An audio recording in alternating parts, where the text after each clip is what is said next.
तो जब हम पढ़ाई या एजुकेशन की बात करते हैं तो दिमाग में क्या आता है? शायद स्कूल, किताबें, एग्जाम्स, राइट? लेकिन आज की दुनिया में ना एजुकेशन का मतलब इससे कहीं कहीं ज्यादा बड़ा हो चुका है। टेक्नोलॉजी और इतनी तेजी से बदलती दुनिया के साथ सीखने के तरीके भी तो बदल रहे हैं। तो चलिए आज इसी को थोड़ा समझते हैं। देखते हैं कि मॉडर्न इंडियन एजुकेशन का सीन क्या है और भविष्य के क्लासरूम असल में दिखेंगे कैसे। तो आज की हमारी बातचीत में हम देखेंगे कि 21वीं सदी की शिक्षा आखिर है क्या। फिर बात करेंगे एजुकेशन 4.0 की, ये क्या कॉन्सेप्ट है। इसके बाद हम सीखने के 3 अलग अलग संसारों को जानेंगे और देखेंगे कि सिस्टम के अंदर और बाहर सीखना कैसा होता है।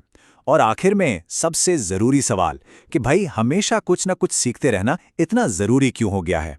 तो चलिए शुरू करते हैं हमारे पहले टॉपिक से, 21वीं सदी की शिक्षा। देखते हैं कि इसका नया मिशन क्या है। तो सबसे पहला और सबसे बड़ा सवाल, आखिर 21वीं सदी में एजुकेशन का असली मकसद क्या है? क्या सिर्फ अच्छे नंबर लाना, डिग्री लेना ही काफ़ी है, या फिर इसका गोल कुछ और है, कुछ बड़ा, जैसे आने वाले कल की मुश्किलों के लिए खुद को तैयार करना? देखिए, आज का गोल ना रट्टा मारने से हटकर कुछ बनाने पर, कुछ क्रिएट करने पर आ गया है।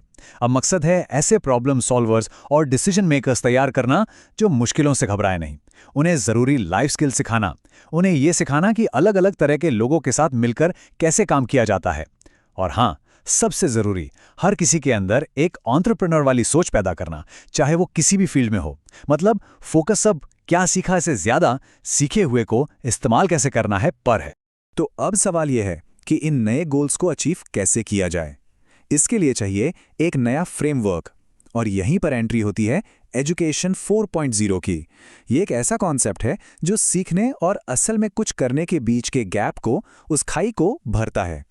तो ये एजुकेशन 4.0 जो है, ये कुछ बहुत ही इंटरेस्टिंग आइडियाज़ पर टिका है, जैसे कि फ्लिप्ड क्लासरूम। मतलब अब स्टूडेंट्स घर पर कॉन्सेप्ट पढ़कर आएंगे और क्लास में आकर उस पर डिस्कशन होगा, प्रैक्टिकल होगा। सोचिए कितना अलग है। इसके अलावा लाइफ स्किल्स पर ज़बरदस्त जोर है। पढ़ाई का तरीका भी स्टूडेंट सेंट्रिक है, यानी हर स्टूडेंट की ज़रूरत के हिसाब से। और हाँ, टेक्नोलॉजी, AR, VR, इन सबको पढ़ाई का हिस्सा बनाया जा रहा है ताकि लर्निंग और मज़ेदार और असरदार हो सके। बिल्कुल, ये एक लाइन सीखने और करने के बीच के अंतर को पाटना इस पूरे कॉन्सेप्ट की जान है। इसका सीधा साधा मतलब है, जो आप किताबों में पढ़ रहे हैं उसे असल जिंदगी में करना भी आना चाहिए, है कि नहीं? अगर कोई इंजीनियरिंग पढ़ रहा है तो उसे सिर्फ थ्योरी नहीं पता होनी चाहिए, उसे एक पुल बनाना भी आना चाहिए। बस यही है असली एजुकेशन। अच्छा, अब थोड़ा और आगे बढ़ते हैं। एक बहुत ही दिलचस्प बात यह है कि लर्निंग सिर्फ स्कूल या कॉलेज में नहीं होती। हम सब जानते हैं ये, राइट? असल में सीखने के 3 अलग अलग संसार हैं, और ये तीनों ही क्लासरूम की 4 दीवारी से कहीं कहीं ज्यादा बड़े हैं। तो सबसे पहला है फॉर्मल एजुकेशन, यानी औपचारिक शिक्षा। ये तो हम सब जानते हैं, अपना स्कूल, कॉलेज, यूनिवर्सिटी वाला सिस्टम। यहाँ एक सेट सिलेबस होता है, एक टाइम टेबल होता है, और आखिर में एग्जाम्स होते हैं, जिसके बाद डिग्री या डिप्लोमा मिलता है। सब कुछ बिल्कुल प्लान्ड और स्ट्रक्चर्ड। फिर आता है दूसरा संसार, इनफॉर्मल एजुकेशन या अनौपचारिक शिक्षा। अब ये वो लर्निंग है जो जिंदगी भर चलती है। हम अपने परिवार से, अपने दोस्तों से, काम पर, यहाँ तक कि टीवी देखते हुए या इंटरनेट चलाते हुए भी हर रोज हर पल कुछ ना कुछ सीखते रहते हैं। अक्सर तो हमें पता भी नहीं चलता कि हम सीख रहे हैं। इसका कोई सिलेबस नहीं, कोई एग्जाम नहीं। और फिर है तीसरा, नॉन फॉर्मल एजुकेशन, यानी गैर औपचारिक शिक्षा। अब ये इन दोनों के बीच की चीज़ है। ये फॉर्मल सिस्टम का हिस्सा तो नहीं है, लेकिन ये ऑर्गेनाइज्ड होती है। जैसे मान लीजिए कोई गिटार क्लास हो, कोई कोडिंग बूट कैंप हो, या कोई ऑनलाइन कोर्स जिससे कोई नई स्किल सीखी जा सके। यहाँ एक मकसद होता है, एक तरीका होता है, पर ये स्कूल कॉलेज जितना सख्त और लंबा नहीं होता। तो अब जब हम इन तीनों तरह की एजुकेशन को समझ गए हैं, आइए अब जरा और गहराई में चलते हैं और देखते हैं कि इन तीनों में असल में फ़र्क क्या क्या है। मतलब सिस्टम के अंदर और बाहर सीखने में क्या अंतर है। ये टेबल देखिए, इससे सारी चीज़ें बिल्कुल साफ हो जाती हैं। अगर हम स्ट्रक्चर की बात करें तो फॉर्मल एजुकेशन पूरी तरह से प्लान्ड है, जबकि इनफॉर्मल में कोई प्लानिंग नहीं होती, वो बस हो जाती है।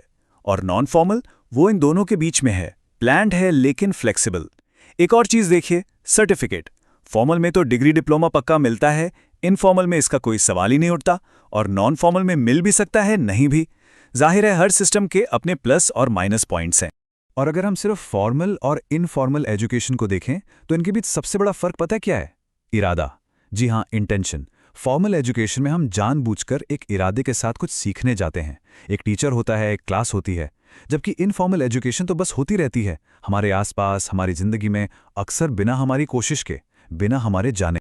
तो हमने 21वीं सदी के गोल्स देखे, एजुकेशन 4.0 को समझा और सीखने के 3 संसारों को भी जान लिया। अब आते हैं सबसे जरूरी सवाल पर, इस पूरी बातचीत के निचोड़ पर। लाइफ लॉन्ग लर्निंग यानी जीवन भर सीखते रहना आखिर इतना जरूरी क्यों है? तो देखिए, टेक अवे ये है कि एजुकेशन कोई इवेंट नहीं है जो स्कूल या कॉलेज में खत्म हो गया। नहीं, ये एक मंजिल नहीं बल्कि जिंदगी भर का एक सफर है। हमारी जो असल मुकम्मल शिक्षा होती है ना, वो इन तीनों के मिलने से बनती है। फॉर्मल, इनफॉर्मल और नॉन फॉर्मल, तीनों के एक्सपीरियंस से।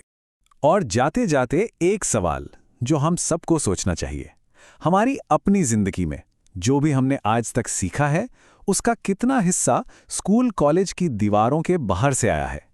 अगर ईमानदारी से सोचें तो शायद जवाब हम सबको चौंका देगा।